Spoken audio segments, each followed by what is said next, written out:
नमस्ते। Study in South Korea recent चेन्जेसहरू के छन्, कुन कुन भिसामा जान सकिन्छ, अबको अवस्था के हुनेछ, सेप्टेम्बर इन्टेक 2026 को अवस्था के रहनेछ, भिसा रेसियो वाट, केही कुरामा डिस्कस गर्न चाहन्छु, केही कुरा सेयर गर्दैछु। भिडियोलाई अन्तिमसम्म हेरेर साथ दिनुहोला। बसन्त नेपाल बोल्दैछु। दक्षिण कोरिया जान चाहने सम्पूर्ण विद्यार्थीहरूलाई सही परामर्श दिन्छ सक्सेस अफ ट्राभलले। व्हाट्सएप नम्बर यहाँ राखिदिएको छु। ब्याचलर, मास्टर र पिएचडी अध्ययन गर्न जान सक्नुहुनेछ। यो कन्सल्टेन्सीबाट तपाईहरू फटाफटी फोन गर्न सक्नुहुनेछ। Study in South Korea. Apply for bachelor, master and PhD. IELTS तथा कोरियन क्लासहरू सञ्चालन भइरहेका छन्। लेट्स डायल 0159199974 आजै भिजिट गर्नुहोला। विषयवस्तुतिर प्रवेश गरे। दक्षिण कोरियामा अहिले रिसेन्ट चेन्जेसहरू, सबैभन्दा महत्त्वपूर्ण चेन्जेस भनेको भेरिफिकेसन, डकुमेन्ट भेरिफिकेसनका लागि अब तपाईहरूले 50-60 हजार खर्च गर्नुपर्ने छैन, एजेन्ट लगाउनु पर्ने छैन। D2, D4, D2 visa code whatever सबै, मास्टरका लागि पनि पिएचडीका लागि पनि डकुमेन्ट भेरिफिकेसन अब एम्बेसीमा जाने हो, त्यहाँ गएर ड्रमा चाहिँ समावेश हुने हो र डकुमेन्ट भेरिफाई गर्ने हो मजाले। यसमा चाहिँ एउटा झन्झट चाहिँ तपाईँ हामीबाट मुक्त भएको छ। कोरिया जानको लागि सबैभन्दा ठुलो झन्झट मानिएको थियो यसलाई, यो अब चेन्ज भइसकेको छ। कोरियन एम्बेसीमा तपाईँ आफै उपस्थिति हुने कसरी भन्दाखेरि तपाईँको पासपोर्टको डेट अफ बर्थ र पासपोर्ट नम्बरका आधारमा तपाईँ त्यहाँ उपस्थित हुनुपर्नेछ। तपाईँ के बोकेर जाने? पासपोर्ट बोकेर जाने र फोटोकपी पनि बोकेर जाने। तपाईँलाई त्यहाँ भित्र हुलिन्छ, ड्र सिस्टममा एउटा टोकन तान्न लाइन्छ। जुन दिनको डेट तपाईँले पिक गर्नुहुन्छ त्यो दिनमा तपाईँको डकुमेन्ट भेरिफाई हुनेछ। गजब छैन त सिस्टम? अनौठो लागेन त तपाईँलाई? सजिलो भएन अब कोरिया जानलाई? ओके, यसरी तपाईँहरूले यो एउटा चेन्जेस थाहा पाइरहनु होला। अर्को चेन्जेस भनेको खासै ठुल्ठुला चेन्जेसहरू छैनन्। D2 भिसा कोड 100 भन्दा बाहिर तपाईँहरू जान सक्नुहुन्छ हैन, र 3 भन्दा माथि जिपिए भएको खण्डमा राम्रो मानिन्छ। अनि D2 भिसा जुन नर्मल हो हैन, 3.20 भन्दा माथि जिपिए छ भने D2 भिसामा जान सक्नुहुन्छ हैन। अनि टोटल लाग्ने खर्चमा पनि चेन्जेस केही पनि आएको छैन, त्यही नै हो हैन।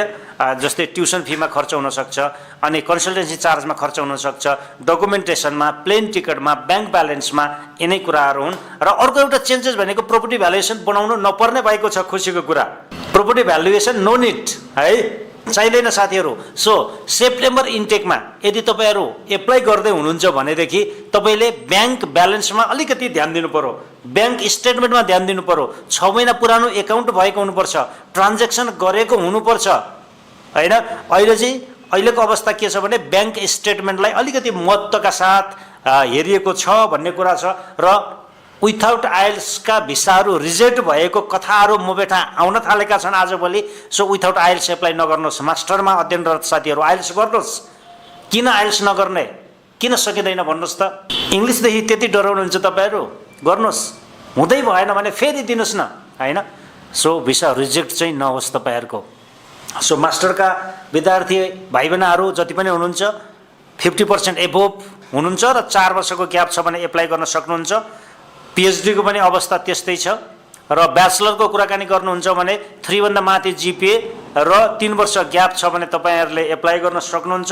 ओभरअल कस्ट तपाईँ 8 लाख 8.5 लाख भित्रमा कोरिया पुग्न हुनेछ साथीहरू। यहाँभन्दा बढी पैसा लाग्दैन। अन्य विभिन्न शीर्षकमा कसैले पैसा मागे खण्डमा यो के को भनेर भेरिफाई गर्नुहोला। कुनै पनि कन्सल्टेन्सीहरूलाई अगाडि पैसा नदिनु होला। अनि डकुमेन्टहरू बुझाउँदाखेरि नै सबै विषयमा क्लियर हुनुहोला। म यस्तो खालको विद्यार्थी हो, यसरी जाँदैछु, यो विषय पढ्न चाहन्छु, यो युनिभर्सिटीमा जान्छु, यो सिटीमा जान्छु, पछाडि तपाईँले भने जस्तो नहुन सक्छ। त्यो म्याक्स्योर पहिला सबै क्लियर गरेर मात्रै तपाईँले प्रोसेस अगाडि बढाउन सक्नुहुन्छ। दक्षिण कोरियामा समग्रमा विद्यार्थी भाइ बहिनीहरू अहिलेसम्म खुसी नै छन्। अब भिसा अलिकति टाइट हुन्छ, भिसा रेसियो अलिकति टाइट हुनसक्छ हैन। अनि त्यो कुरा चाहिँ तपाईँहरूले बुझिदिनुहुन्छ भन्ने अपेक्षा राख्दछु। सबैभन्दा महत्त्वपूर्ण कुरा मेरो विद्यार्थी भाइ बहिनीहरूले नबुझेको कुरा भनेको चाहिँ आइएल्स क्लास छ नि, आइएल्स क्लास तपाईँहरू अन्तिम अवस्थामा मात्रै जोइन हुनुहुन्छ क्या। अन्तिम अवस्थामा तपाईँहरूको आइएल्स क्लास जोइन गर्ने परिपाटी छ नि, विच इज भेरी ब्याड, समयमै आइएल्स क्लास जोइन गरेर समयमै भनेको युनिभर्सिटीमा एप्लाई गर्ने हो नि, तर तपाईँहरूको छैन होइन, प्रिपेरेसनै पुग्दैन, लास्टमा आइएल्स स्कोर आउँदैन, कुरै जाने सपना त्यहीँ टुट्छ। यो कुरा तपाईँले बुझिदिनु पर्यो प्लिज। सो अहिले नै आइएल्स जोइन गर्नु होला। अब कहाँबाट एप्लाई गर्ने, यो प्रवास टिभीमा भिडियोहरू त आउँछन्, तर कहाँबाट कुन कन्सल्टेन्सी जेन्युन छ भनेर पत्ता लगाउने तरिकाहरू के हुन् भन्दाखेरि सबैले आफ्नो कन्सल्टेन्सी राम्रो भन्छन्, सबैले आफ्नो कन्सल्टेन्सीको गुणगान गाउने नै हो होइन। म चाहिँ सक्सेस हबको तर्फबाट तपाईँहरूलाई के भन्दैछु भने कुनै पनि हिडन चार्जहरू हामी तपाईँहरूसँग लिँदैनौँ, जे हो त्यही नै फ्याक्ट कुरा गर्छौँ क्या होइन। त्यस कारणले गर्दा सम्पूर्ण अभिभावकज्यूहरू, सम्पूर्ण विद्यार्थी भाइ बहिनीहरूले एकचोटि चाबेलमा भिजिट गरिदिनु होला। चाबेलमा यो गोपीकृष्ण हलको छेउमा छ सक्सेस अफ चाबेल भनेर, त्यहाँ बोर्ड देख्नु सक्नुहुन्छ। लक्ष्मी सनराइज ब्याङ्क पनि छ त्यहाँ, त्यो ब्याङ्कको अपोजिटमा छ। तर 3 भन्दा माथि जिपिए भएका र 3 वर्ष मात्र ग्याप भएका भाइ बहिनीहरू मात्रै आइदिनु होला। अनि यो के अरे D4 D4-1 त्यो चाहिँ म काम गर्दिनँ, यसको लागि सो सरी भन्न चाहेँ। फटाफटी तपाईँहरूले यो नम्बरमा कल गर्नुहोला र अफिस भिजिट गर्नुहोला। पर्सनल्ली रूपमा तपाईँ हामी बसेर छलफल गरौँ कोरियाको विषयमा, कोरिया जाने सपना पुरा गरौँ।